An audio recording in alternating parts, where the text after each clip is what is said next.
There we are, Rick. I can see us. Oh, yes. So Rick and I are going to start our first dive this year in the St. Andrews State Park. Part of the whole world that we live in. Yeah. We'll zoom in here and show you. Essentially, we're diving along the channel where they put some jetties down, I don't know, when, 50s, 60s? I think back in the 30s. 30s, Actually, I have to check that out again, but they've been there for a while. And speaking of ancient stuff, what we first went to look at is that ring you saw there, which was a World War II artillery. And that's what it looked like. It was a 155 howitzer mount. It was never used in war, but set up to defend the channel there. This is really cool because you can see how narrow the beach is here when the battery was exposed versus when we were there for this video. Right, yeah, this is just a couple weeks ago, and we were standing right where that battery was, which you can see now is probably 20 feet below the sand. And I don't know if that's nourishment that they did. I'm not sure either, Mother Nature. or just natural. Yeah, I really don't know. You can see now though, a nice wide, pretty beach. We intended to dive out there at the point of the jetties, but it looked a little too rough for Rick and I. We decided to go in the other end. And I believe we even talked to somebody in the water who said that it was extremely rough out there Kinda rough. at that little tip. So we thought, hey, we'll do the other end. Yep, here we are, getting our gear together. We're kind of at a different side of the park area. Later I'll show an overhead view. You can see us just getting our stuff ready. Got depth gauge, computer, compass, camera, light, boots. It was still the water was still a little cool. There's the professional adding a little weight because he's got a big, thick wetsuit. Yep, and a foot And more weight on than I liked. But we're diving nitrox today, which Rick likes to dive nitrox, and I was borrowing one of his tanks, so we had to both set our computers for nitrox. And then we met Nick, who's actually a subscriber, wanted to dive with us, recognized us, and so 2 became 3. Yep. The students all would often learn inside the jetties in what's called the kiddie pool. Divers that are more experienced go on the outside of the jetties and find spectacular things. We'll edit Rick out later. Yeah, that's right, yeah. Get Nick in there, that's the important part. And after a couple jokes, we're in the water.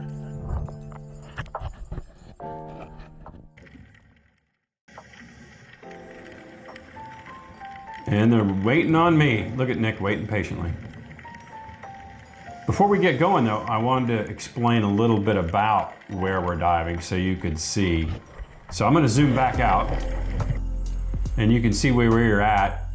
That center building is a snack bar and a changing area. We were down there near that blue line that's extending out. That's where we walked down to the beach. We changed in that pavilion right next to it. There's 2 more, which are great for changing or picnicking.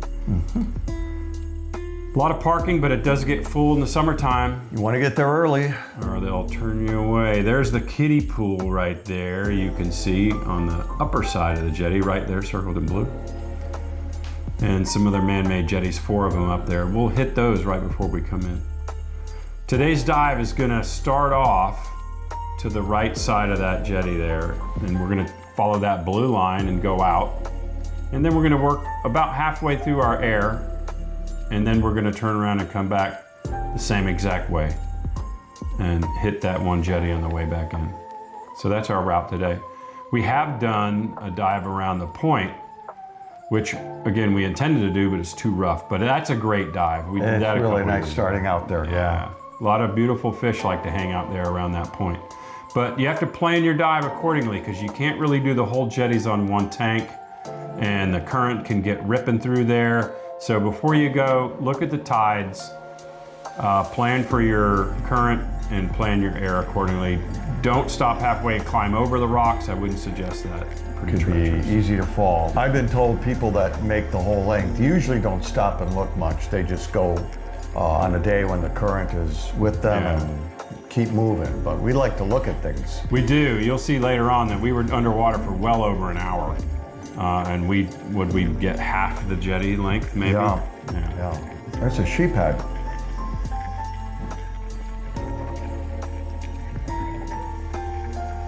And that those white things are condominium tunicates. They're quite prevalent in this part of the Gulf.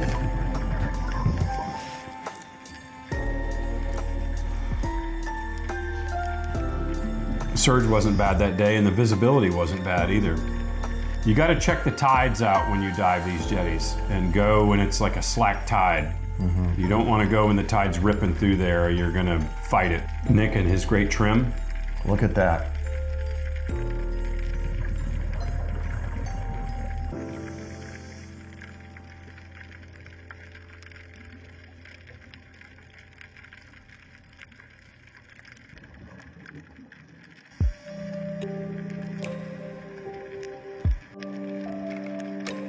There you see an angelfish.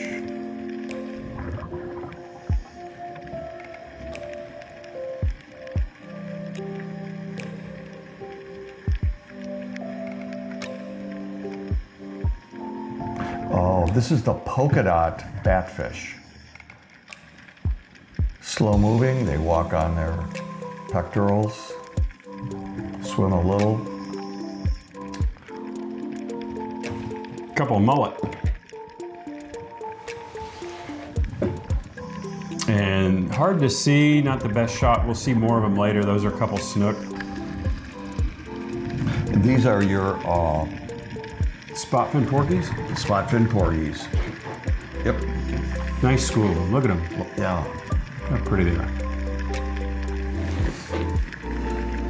There's a lot going on there. There's some snapper, another snook, more pogies. Snook are beautiful.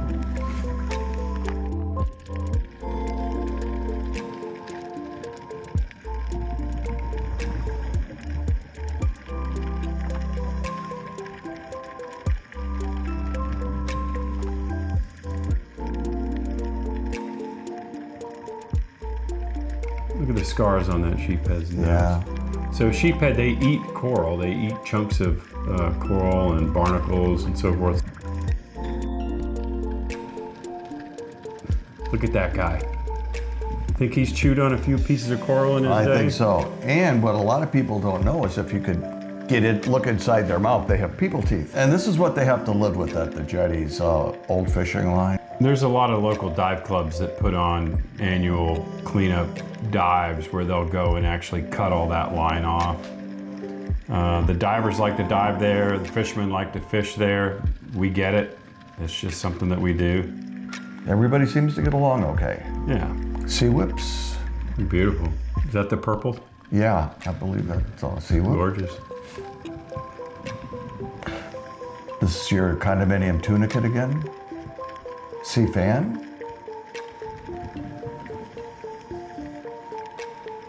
Hydrozoans, I think. Those bicolor damselfish went by earlier, and I think we got him. There he is.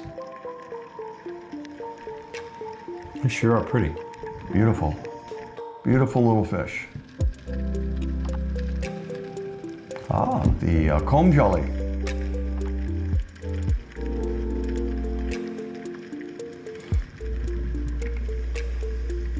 Beat up in the surf, it looks like.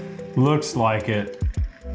It's still living because it's still moving nutrients throughout its body. That's those kind of a conveyor belt of lights that you see is reflection from the sun, actually. Look at that, that's really pretty.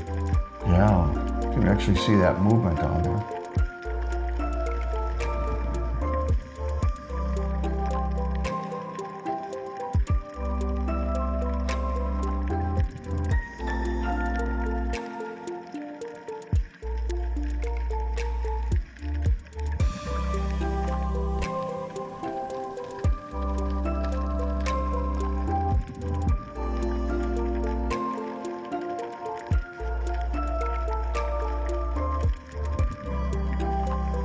School of Barjacks.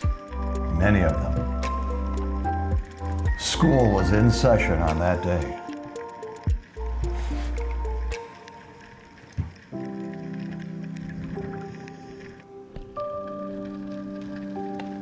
Another sheephead. Look at him oh, feeding. You can He's see him. eating. Yeah, look at that.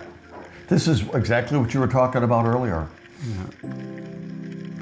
That sound that you hear in the background too, that kind of sounds like a fry cooker frying bacon or something. That's actually thousands of small fish eating on the reef. And you hear all their little peck marks that they, Amazing. when they bite stuff off. That's that crackling that you hear. There's a gray triggerfish. He didn't want to be videoed. Nope.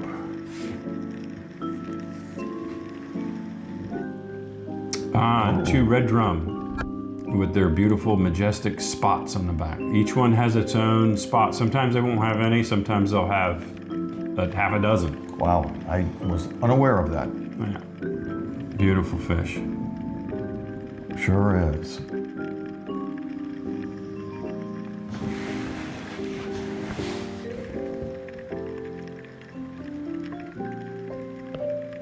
Another one? And another mullet. Oh yeah. Have you ever had deep fried mullet backbone? No. It's a nice appetizer served at some restaurants. Oh, this was the most excellent discovery of all that Thomas made. That is a frogfish.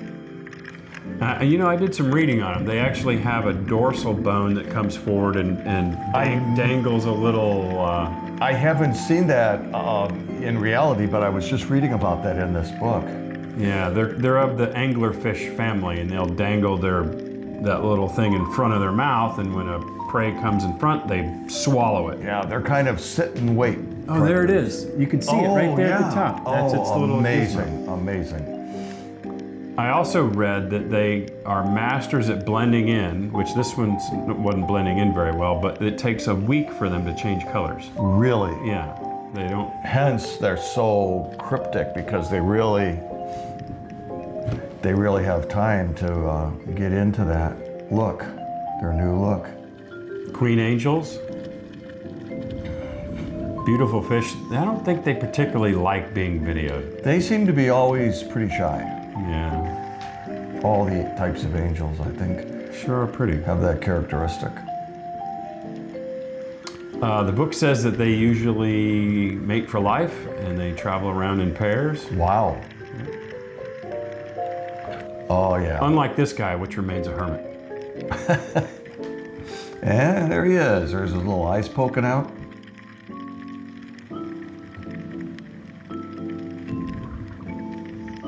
Just so cool to see this on a dive that we can do from shore. Look at 15 feet. 61 minutes. And you don't have to go deep here.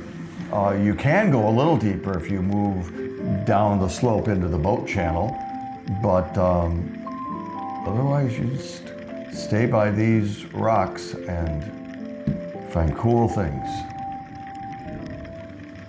61 minutes, I still had 1,000 pounds left. Isn't that amazing? Yeah.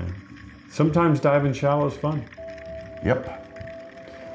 Nice grouper. What would be a dive in the jetties without showing a grouper? I don't know that we saw any Goliath groupers on this first trip. We did on the second one, I know. Oh, here's your spadefish. Always the diver's friend.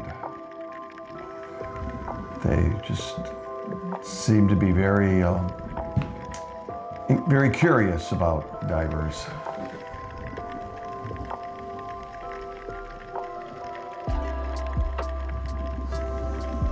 This is towards the end of the dive. We're wrapping it up now. And you can see we just came to the surface. We're inside, almost inside the kiddie pool. And there's a couple jetties over there to the north or east, I guess. Fun place to go look at tiny fish. Yeah. There they are. Of course, a dive flag is required on the side of the jetties we were on by, close to the boat channel. And that wraps up our first dive. And it was a good experience. And we had a good time. Nick left a little bit before. That's why he's not in that shot. We didn't leave him behind. He actually left us behind. Goodbye, everybody. All right. You want to run through it again? Yeah.